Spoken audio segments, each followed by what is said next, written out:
The Boones were enslavers, with Nathan enslaving 15 people in 1850 according to the census from that year. We have looked for and are continuing to search for the dwelling where these people lived. The location of the dwelling has yet to be found. As such, the starkest reminder of the institution of slavery that took place here is this cemetery. The African American cemetery was in use from the 1830s through the 1880s. We only know the names of 2 people buried in this cemetery, Moses Boone and Preston Boone.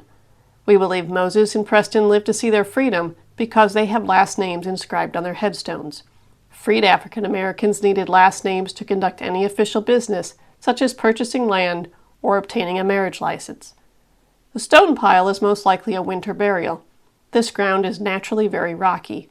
That, combined with frozen ground in winter, would have made digging very difficult.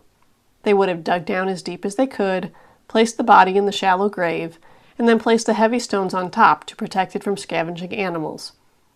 As in the Boone Cemetery, ground-penetrating radar was used in 2022 to locate unknown burials. 8 such burials were identified. At least 18 people are buried in this cemetery. We do not know many stories about the people who were enslaved on the homestead. One story that we do know comes from the Civil War period. We believe at least 4 families were squatting in the Boone house during the Civil War.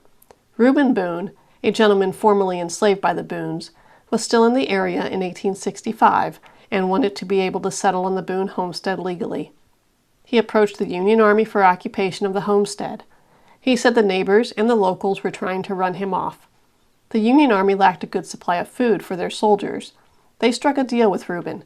The Union Army would protect Reuben and guarantee his occupation of the homestead. In return, Reuben would give 1/3 of his crops to the Union Army. Reuben went on to run the homestead for several years. We credit Reuben with getting the Boone homestead in one piece back to the Boone family after the Civil War.